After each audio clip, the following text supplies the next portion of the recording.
Here's Chapter 1.6, Inequalities, Day 3. Here we are going to be working with inequalities that are involving quotients. For example, we have 1 plus x over 1 minus x is greater than or equal to 1. First thing we need to do is make sure that one side is equal to 0. So here I will subtract 1, and I end up with 1 plus x over 1 minus x minus 1 is greater than or equal to 0. Now I need to simplify the left side so that there is only one quotient and one term. So I have 1 plus x over 1 minus x minus 1. I need to be able to subtract 1 and put this all together. So to be able to do that, I need a value of 1 that has a common denominator with this first quotient. So I'm going to have 1 minus x on the bottom and 1 minus x on the top. So now that I have a common denominator, I can subtract these. So if I do 1 plus x minus the 1 minus x, I have to put the 1 minus x in parentheses. And my denominator is going to stay as 1 minus x. This is greater than or equal to 0. So I have minus the 1 and then plus the x because the double negative there with the minus x on the inside. So I have 1 plus x minus the 1 minus or plus the x over 1 minus x. So here 1 minus 1 is going to cancel out and x plus x is 2x. So I get 2x over 1 minus x. So I need to make sure I have the top and bottom factored, which I do. Then I need to set all factors equal to 0 to find the 0 values. So if I take 2x equals 0, I get x equals 0. If I take 1 minus x equals 0,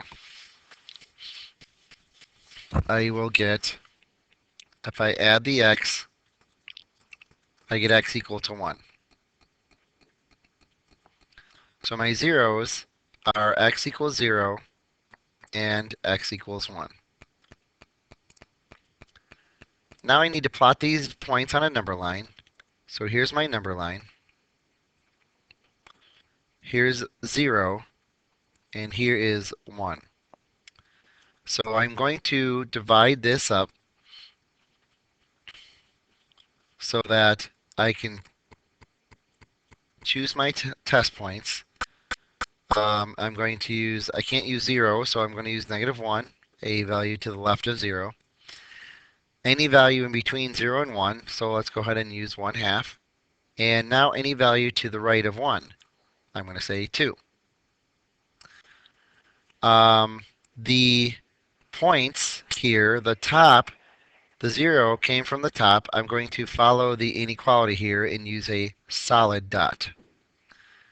The 1, however, came from the denominator, and I can't actually equal 0 in the denominator, so I'm going to use an open dot.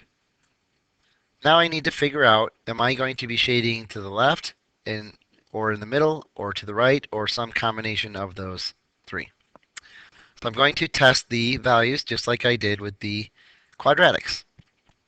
So I'm going to put 2 times -1 over 1 minus -1.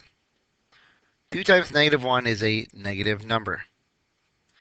1 minus -1 is 1 plus 1, which is 2. That is a positive number. A negative divided by a positive is a negative answer. I need positive. Okay, so I do not want to include any values to the left of 0. Now let's try 1/2. So 2 times 1/2 over 1 minus 1/2. 2 times 1/2 is 1, so that's a positive. 1 minus 1/2 is 1/2, so that's positive. Positive over positive is a positive. So I definitely want a shade in between the points. Now if I try 2, that's going to give me 2 times 2 and 1 minus 2. 2 times 2 is 4. That's a positive. 1 minus 2 is negative 1. That's a negative. 1 positive, 1 negative is going to give me a negative answer. I need positive. So I do not want to count any values to the right of 1. So therefore, here is my graph of my solutions. As an interval notation, that is going to be 0, comma 1 with a bracket on the 0 and parenthesis on the 1. As an inequality, that is going to go from 0 to be less than or equal to x, and then less than 1. So you can see that x is in between the 0 and 1. We have x is greater than, because the inequality mouth is open towards the x. The mouth is always open towards the larger value. So x is greater than or equal to the 0, but less than or equal to 1.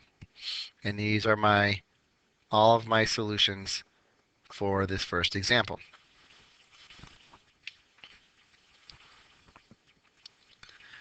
Let's look at this example. I have 3 over x minus 1 minus 4 over x is greater than or equal to 1. So I still need to set this equal to 0. Okay, so I'm going to subtract 1. That gives me 3 over x minus 1 minus the 4 over x minus 1 is greater than or equal to 0. So now I need to find a common denominator for all 3 terms so that I could add or subtract these terms together. Well, I've got 2 denominators that are completely different here, and so therefore, to make them common, I need both denominators. So I'm going to multiply by x here, and over here I will also multiply by x. For this middle term, I am going to multiply by the x minus 1. And now I have a common denominator between those two. Now I need to convert the minus 1 into a fraction with the denominator of x times x minus 1. So that is going to be x times x minus 1 over x times x minus 1. So now let me write this out. And I'm going to get 3x minus 4 times the x minus 1 minus x times x minus 1. And that's all going to be over x times x minus 1. So that's going to be greater than or equal to 0. Now what we need to do is go ahead and distribute the negative 4 here and get 3x minus 4x. Negative 4 and negative 1 is going to be positive 4. And also distribute the negative x here, so we get negative x squared, and negative x times negative 1 would be positive x. And that's over. I'm going to leave the bottom factored because I actually want factors, and that's greater than or equal to 0.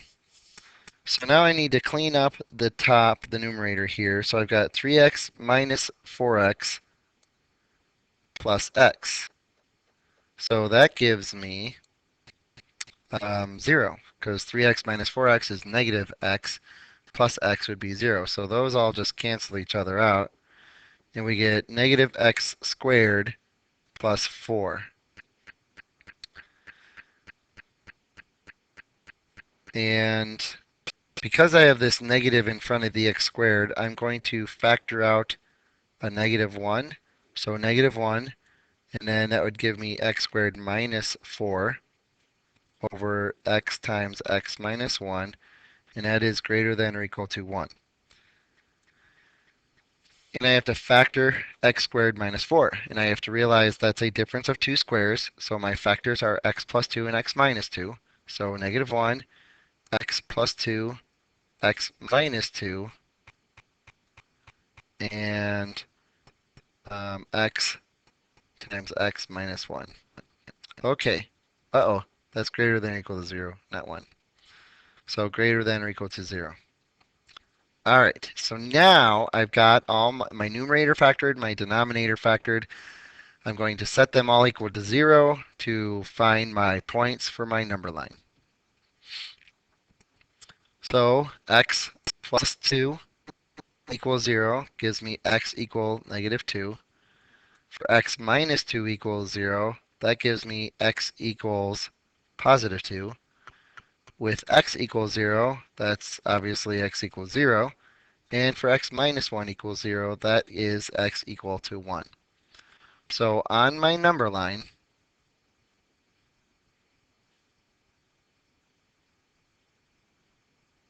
I'm going to have 0, 1, 2, and negative 2. So I've got 4 points of division on my number line. So I have to choose test points in all 1, 2, 3, 4, 5 sections. So I'm going to choose a number left of negative 2, so negative 3. A number between 0 and negative 2, so negative 1. A number between 0 and 1, so 1 half. A number between 1 and 2, so 1 and a half. And then a number to the right of 2, so 3. Because I need to be greater than or equal to 0, this needs, when I test my solutions, I need a positive outcome. This negative 1 is already giving me a negative, so I need to count that no matter what. So I need an even number of negative numbers between all 5 of these values here to have a positive outcome. So when I test my values, I'm going to have my negative 1. I'm going to have my, let's see, I'm testing negative 3 here. So negative 3 plus 2 and negative 3 minus 2, that's my numerator, and negative 3 and negative 3 minus 1.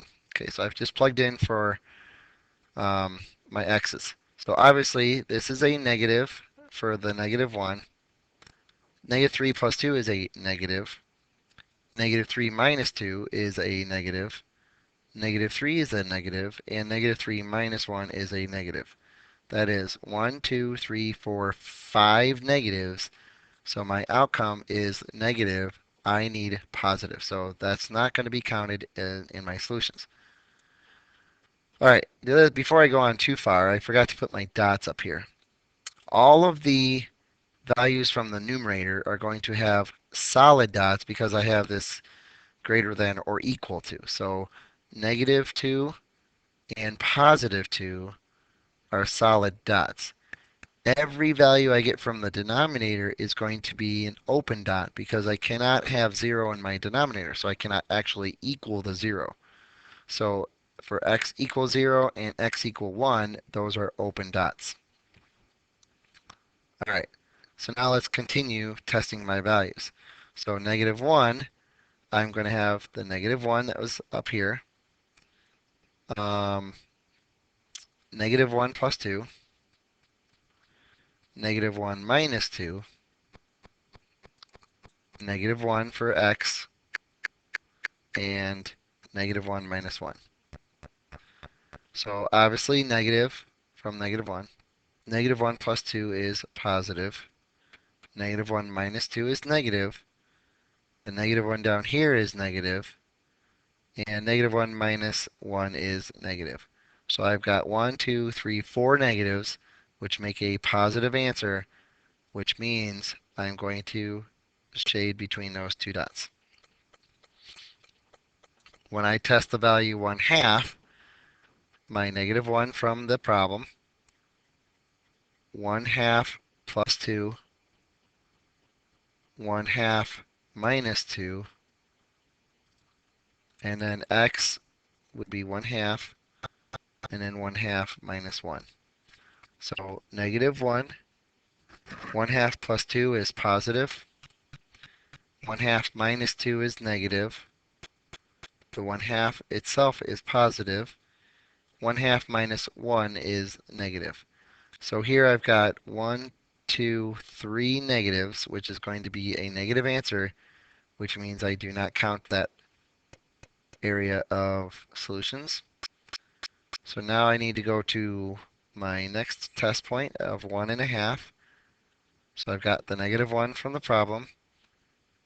1 1/2 plus 2. 1 1/2 minus 2. 1 1/2 for the x. And 1 1/2 minus 1. So I give a negative from the negative 1, a positive because 1 1/2 plus 2 is positive. 1 1/2 minus 2 is a negative. The 1 1/2 is positive. 1 1/2 minus 1 is positive. So I've got two negatives, which make it a positive. And so I'm going to count that part, and I'm going to graph in between. And finally, I'm testing the 3. So negative 1 from the problem, and then 3 plus 2, and then 3 minus 2. The the x gives us a 3, and then 3 minus 1. So the negative 1, so that's a negative. 3 plus 2 is positive. 3 minus 2 is positive. The 3 is positive, and 3 minus 1 is positive. So I've got one negative there, which makes this a negative, which means I don't want that part of the graph. So here is my graph right here. My interval notation goes from -2 to 0, bracket on the -2, parenthesis on the 0, union, and then parenthesis at 1, comma 2 with a bracket on the 2. That is my interval notation. And for my inequality, I'm going to have x is greater than or equal to the -2, but less than 0.